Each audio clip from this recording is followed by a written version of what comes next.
Welcome back to another episode of The Art of Giving a Damn. Our guest today has a little different twist on what he does in business and more specifically, what he does with the income he's generating from business. I want to welcome Rennie Gabriel to the podcast. Thank you so much for joining me. Thank you, Michelle. It's my pleasure. So you have a fascinating little bio here. You went from broke at age 50 to multi-millionaire after that, despite failing high school math, which I'm sure a lot of listeners can relate to. And now you're in a place where you actually donate 100% of the profits from your business, from your online programs, from your coaching to a charity called Shelter to Soldier. And I would love to hear a little bit more about that in a minute. But first, you've got an award-winning book. It's been translated into, what was it, 8 languages? Yeah, so I think so. Congratulations. That sounds right. Thank you. Yeah, it's called Wealth on Any Income. So tell me a little bit about what you do exactly. What does Wealth on Any Income mean? Well, here's why it's titled Wealth on Any Income. When I was starting all over from scratch after being broke, I was only making about $5,000 a month. Mm-hmm. And I did what, people have been told to do for 5,000 years, and that's set aside 10% of their income for the future. Right. So I'm setting aside $500 a month. And after a few years, I accumulated $18,000. Mm-hmm. And I had the opportunity to invest with a couple of other people in a triplex in the Los Angeles area. And that's what I did. In about 6 years, we sold it. My $18,000 turned out to be $130,000 of the total profit. Nice. And along the way, I borrowed more money to make down payments in more apartment buildings with the 2 people I was working with. And one of the things I say all the time is wealth is a team sport, not a solo sport. I didn't do this by myself. I mean, one person found the properties, I managed them. Mm-hmm. Another person came up with, some of the money we needed, besides what, I contributed. But the point is, within about 8 years, I'd hit a multi-million-dollar net worth, and it's continued to grow since then. My wife and I are now in the top 1% of Americans based on net worth. And to go from broke at 50 to where you're at now, that's amazing. Thank you. Yeah. I was determined. I guess so. I know one thing that you talk about on your website, in your book, are some of the ways that we're programmed to kind of think the wrong way about money, and it keeps us poor. So for people listening who are thinking, okay, wow, you must have made some mindset shifts and changes to be able to take yourself from broke to where you're at. What are 2 or 3 of those things that people can start thinking a little bit differently about wealth? Oh, yeah, that's easy. And first I realized I didn't answer your question about why is it wealth on any income, because I created millions of dollars from $500 a month. Wow. That's why I say it's wealth on any income. Gotcha. And some of the attitudes that wealthy people adopted that I figured I needed to adopt. Mm-hmm. First one is to look at the big picture before the details.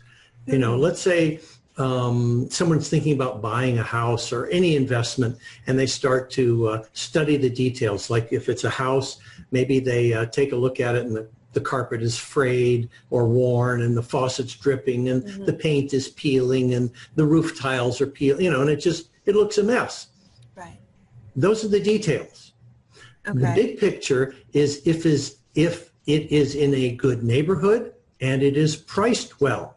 Mm-hmm. That's the big picture. The details can be solved.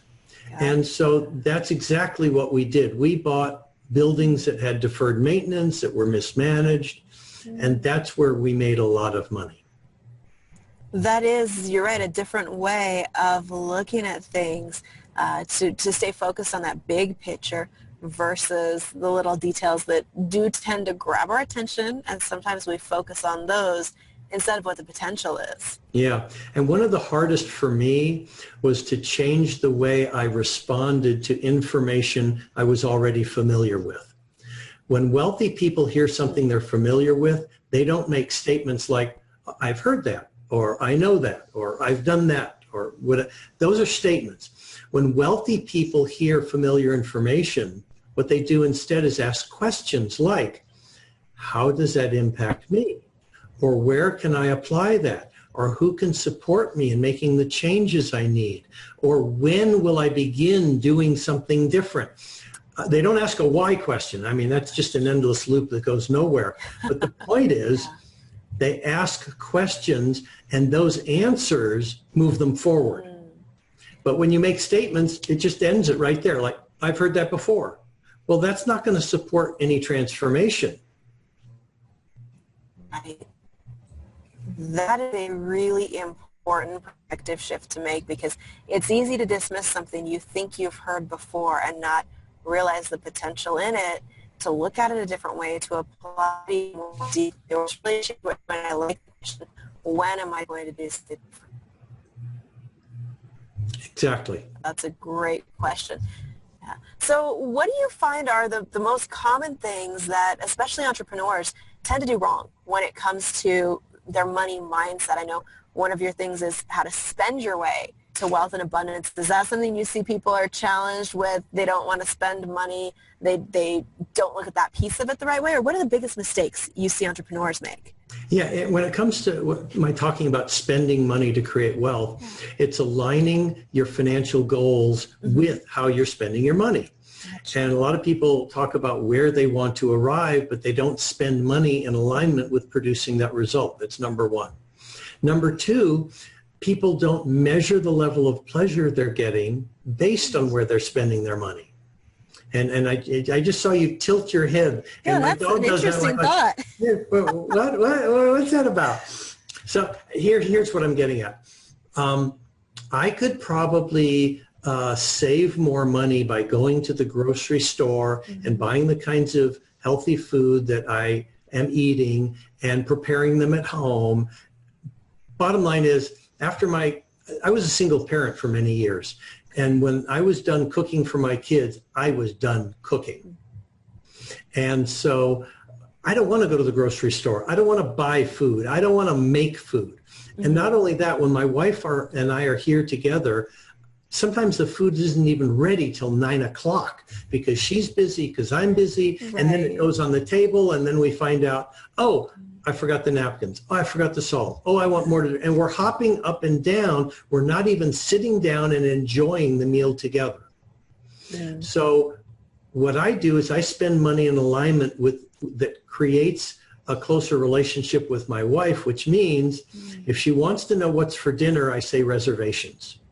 Okay? You know, that's a great way to look at it. Yeah, when we go to a restaurant, we sit down, we're served. We get whatever we want, and whatever isn't already on the table, the server brings it to us, and the busboy cleans the table, and we get more iced tea, whatever it is. But we sit there and we talk and we connect. And that's more important than the few dollars I would save if we bought stuff at the grocery store and tried to cook it and we're not even connecting. Yeah, that is a really interesting point, because so many times we think just because we can do something ourselves, we should. And that is not true, not only in business tasks. Just because I could do certain things doesn't mean I should be. And sometimes it makes more sense to invest, to have somebody else handle it for you, because you're right, it is both more pleasurable and you're able to be more productive in the other things that you're getting done. Exactly. One of the things you brought up is just so important. As an example, I could write checks and pay our bills, but then again, when I'm working with people at $400 an hour, I'm not going to pay anyone $400 an hour to write checks for me. The person who takes care of my bills is being paid $35 an hour. Why would I spend an hour of my time doing something not only that's completely cost inefficient, but I hate it? Very good point. Those things that frustrate you and put you in a bad mood definitely don't make sense when it costs you more than you could make with that same hour in your business. Exactly. Yeah. So what was the most interesting lesson you learned going through that journey the last decade or so for you? What was the most interesting piece of it? It was probably the self-confidence that I could go broke and recover. Mm. And that was one of the biggest fears I had in my life. If I lost money, I wouldn't have the skill set to recoup it. And that was a complete lie. And I found out it wasn't true because of what I ended up producing. Yeah. So, you know, I'm very thankful that I went broke and lost it all. I can imagine that had to give you a completely different outlook on risk, on how far things can go and still turn around. Oh, yeah. I mean, a lot of people say, you know, at age 50, it's all over for them, but that's when I was starting. And I just, I looked at it from the standpoint of, I'm 50. I don't have a lot of time. I'm going to have to take some risks, which is what I did. They were calculated risks and they paid off big time. Yeah, clearly smart risks and a smart path after you decided to take the risk. It is something that for some of us, if you've been in that situation, you know what you can survive. It makes it a lot easier to say, this is worth the risk. Yeah, I can get by on, I mean, at one point in time, I mean, this wasn't the first time I went broke. It was more like the third time. Okay. But I remember one of them, it was so bad. I was going around collecting soda pop bottles and cans to get the refund money so I could buy groceries for my family. Wow. I mean, so I really know what it's like to have no money and to struggle and to look at the situation now. I mean, literally today, I deposited $44,000 into my checking account. And it's sort of like, oh, you know, I think I'll give my wife $25,000. That is a big difference from collecting cans for the deposit. Yeah. So if we've got people listening who are thinking, well, maybe it's not quite as bad as collecting cans for a deposit, but they're definitely not at the deposit of $44K into their account today, what are maybe one or two action steps that you would suggest they take to start to move the right direction or move a little quicker in the right direction? One of them is a little bit self-serving, and that is my book, Wealth on Any Income, because the first third of it is all about the attitudes and emotions and the things that block us from accomplishing what we want. And I use an analogy, and I mean, Michelle, you might know this. Is there someone that you know that is obese? Okay. Okay. So now, what would you say are the two things that most people who want to lose weight, by the way, I just got Invisalign, so it's like I've got a lisp in my life now. For the next year, I think I'm going to have a lisp. It's an adjustment. I've had those. Oh. They work great, but it's an adjustment. Oh, yeah. The teeth are definitely moving. Anyway, what would be the two things besides having Invisaligners that someone would do to lose weight? What are two things? Well, eat less and exercise more. Wow, not too complicated, right? Right. Now, do you think there's an obese person that doesn't have that? And the key word here is knowledge. No, I think we all know those are the two basic things to do. Exactly. And the knowledge of knowing that is irrelevant. It's like the booby prize. Because the reality is there's emotional stuff that's in the way of taking the action to produce that result. Mm-hmm. And so that's why the first third of my book is about the emotional stuff. Because if that's not dealt with first, I could give the greatest tips and techniques in the world, and it's a waste of breath. So that would be the first step, and it's to deal with the emotional stuff that's in the way of accomplishing the goals. And that's what wealthy people do. They look at their values. You know, who are they as human beings? What is most important to them on a value scale as opposed to their thoughts or their feelings?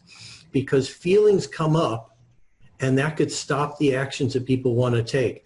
But if they're connected to their values, then they can overcome the feelings that are blocking them.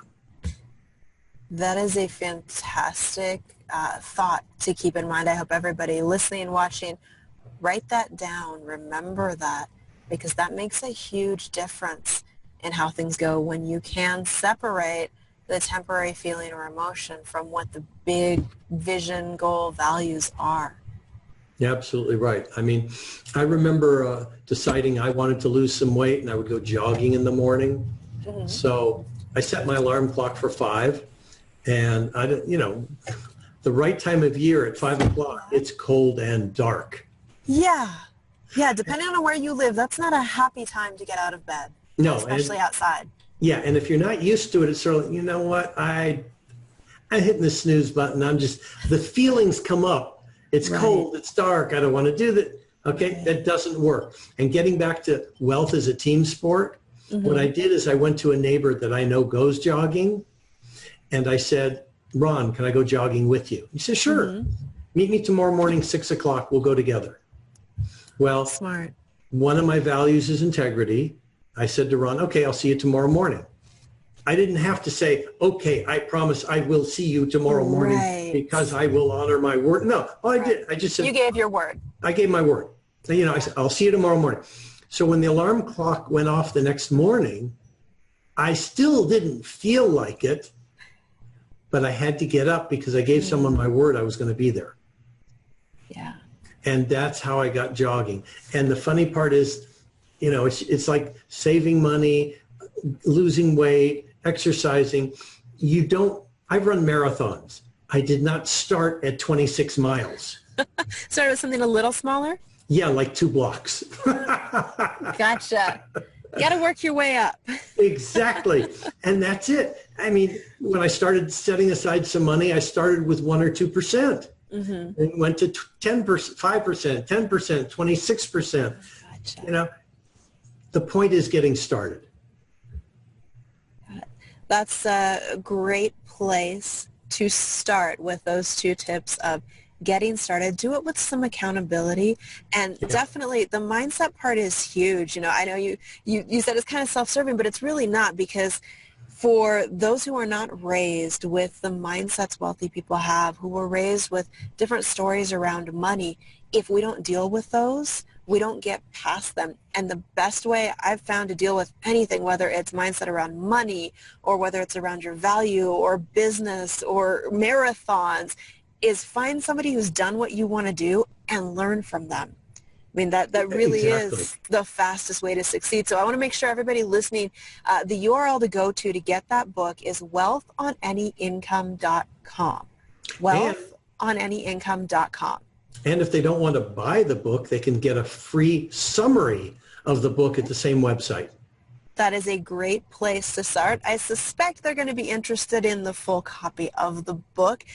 With the story you've got, clearly you've figured out a few of those pieces along the way that I think would be extremely valuable for people looking to really start that transformation for themselves. And I don't remember if this was before we started the recording or not, but 100% of the profits, you mentioned it when you introduced me, 100% of the profits are donated to the charity Shelter to Soldier. Yeah, so let's talk about the charity for a minute, because that was one of the things that really got my attention. Was it's not often you run into somebody who their entire business model is, let's donate profits to a charity. And everything that you get from this book, from your online programs, actually goes to Shelter to Soldier. So tell us a little bit about what that is. Okay. I practiced enough that hopefully I don't break down when I talk about it.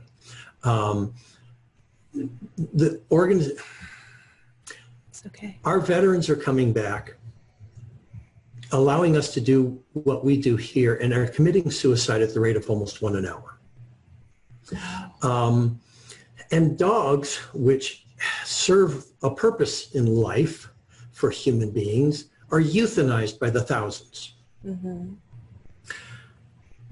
What Shelter to Soldier does is take dogs from high-kill environments and train them as service animals for soldiers who've come back with post-traumatic stress disorder or traumatic brain injuries. And as far as I've been able to discover, not one veteran service member, returning soldier who's received their service dog has committed suicide. This program saves 2 lives at a time. Instead of dogs being euthanized or soldiers committing suicide, they both flourish.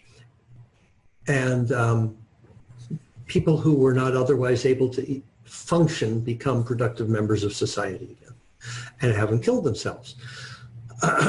So I just am very honored and proud and blessed to be able to donate 100% of the profits from the work I do to this charity. And I try not to choke up, and sometimes I'm better at it and other times I'm not. Totally understand. I'm sorry. No apology needed. That is an amazing mission for a charity to step into somewhere that, you're right, that's 2 lives being saved. I'm going to end up choking up. There's so many people who have given so much for this country, and for them to come back and not have the support they need to realize how much we appreciate and value them. I'm thankful charities like this are out there doing something about it. Yes. Because it does need more attention. People need to realize soldiers need our support when they come back. And Yes. This is a beautiful way to be able to support them.